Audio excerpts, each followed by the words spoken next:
మరోవైపు నిరుద్యోగులకు కూటమి ప్రభుత్వం ఇచ్చిన హామీలు నెరవేర్చాలంటూ కర్నూలులో నిరుద్యోగులు ధర్నా చేపట్టారు. కర్నూలు కలెక్టరేట్ ఎదుట డివైఎఫ్ఐ ఆధ్వర్యంలో ఆందోళన చేపట్టి కూటమి ప్రభుత్వం తీరుపై ఆగ్రహం వ్యక్తం చేశారు. అధికారంలోకి వచ్చిన చంద్రబాబు నిరుద్యోగులను మోసం చేస్తున్నారని విమర్శించారు. ఎన్నికల ముందు నిరుద్యోగ భృతి అందిస్తామన్న చంద్రబాబు ఇప్పుడు మాట మారుస్తున్నారని ఆగ్రహం వ్యక్తం చేశారు. నిరుద్యోగుల సమస్యలు వెంటనే పరిష్కరించాలని డిమాండ్ చేశారు. కూటమి ప్రభుత్వం స్పందించకపోతే ఉద్యమాన్ని ఉధృతం చేస్తామని నిరుద్యోగులు హెచ్చరించారు.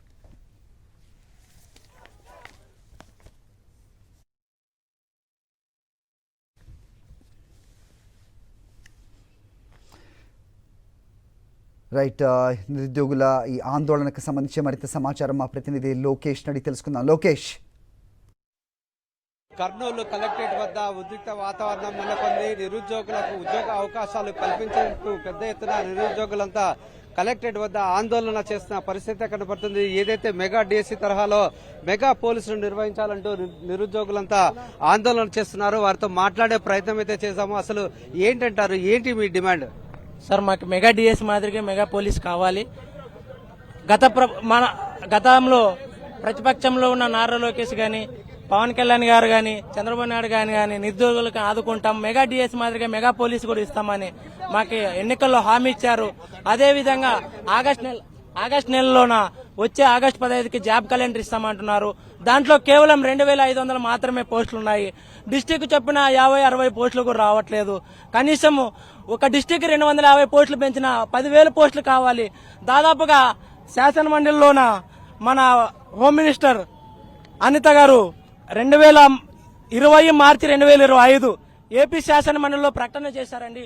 16,862 పోస్టులు ఖాళీలు ఉన్నాయన్నారు. దాంట్లో కనీసం 10,000 పోస్టులు కావాలని మేము మీడియా ముఖంగా వేడుకుంటున్నాము. అదేవిధంగా మాకి ఇప్పుడున్న 2,500 పోస్టుల్లో MSP, NCC, CPP, CDI, SG అనే రిజర్వేషన్ కేటగిరీలు పోతే కనీసం మిగతా రిజర్వేషన్లకి 1 లేదా 2 పోస్టులు మిగులుతున్నాయి. ఇటువంటి అన్ని దృష్టిలో పెట్టుకుని మెగా డిఎస్ మాదిరిగా మెగా పోలీస్ ఇవ్వాలని కోరుకుంటున్నాము. హామీలు ఇచ్చారు, నిరుద్యోగ సమస్య లేకుండా పూర్తి స్థాయిలో చేస్తాము, నిరుద్యోగ భృతి కావచ్చు, జాబ్ క్యాలెండర్ కావచ్చు, ఎటువంటి సమస్య లేవని హామీ ఇచ్చారు కదా. మరి ఒకటన్నా నెరవేరిందా? మా పేద కుటుంబంలో అండి, ప్రతి ఒక్కరు ఇక్కడ ఉన్న ప్రతి ఒక్కరు పేద కుటుంబం నుంచే వచ్చిన వారు. మా తల్లిదండ్రులు కష్టపడి 3,000, 4,000 పంపిస్తే కానీ మీకు పొట్టగొడవదండి. మేము ఇప్పుడు ఈ మీడియా ముఖంగా కూడా చెప్తున్నాము, మాకి మెగా పోలీస్ చేస్తేనే మాకి ఎన్నికల్లో హామీ నిలబెట్టుకున్నట్లండి. ఎటువంటి పథకాలు నెరవేర్చినా మాకు హామీ నెరవేరదండి.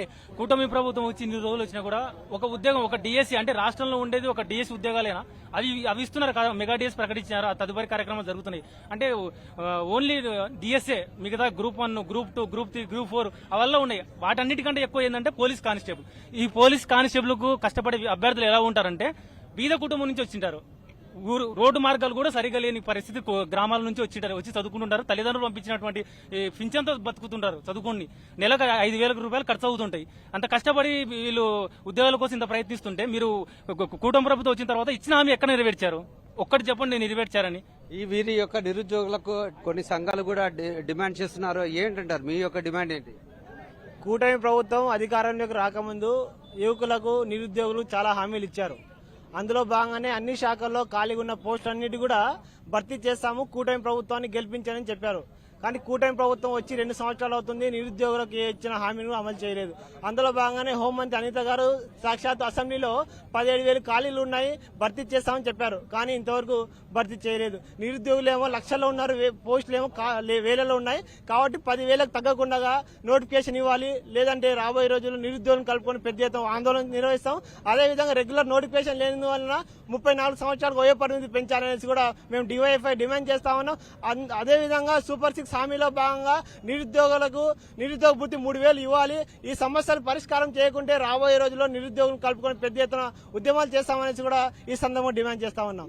జాబ్ క్యాలెండర్ ద్వారా నిరుద్యోగ అవకాశాలు కల్పిస్తామంటూ హామీలు ఇచ్చినప్పటికీ ఇప్పటిదాకా ఏ ఒక్క హామీ నెరవేర్చలేదు. దీనివల్ల ఎంతో ఇబ్బంది పడుతున్నామంటూ నిరుద్యోగులంతా ఆందోళన చేస్తున్న పరిస్థితి. ఖచ్చితంగా ప్రభుత్వము తమ డిమాండ్లను నెరవేర్చాలి, లేకుంటే పెద్ద ఎత్తున ఆందోళన చేస్తామంటూ నిరుద్యోగులంతా హెచ్చరిస్తున్న పరిస్థితి అయితే కనబడుతుంది. కెమెరామెన్ శేఖర్తో లోకేష్, సాక్షి, కర్నూలు. మరిన్ని అప్డేట్స్ కోసం ఛానల్ ను సబ్స్క్రైబ్ చేయండి.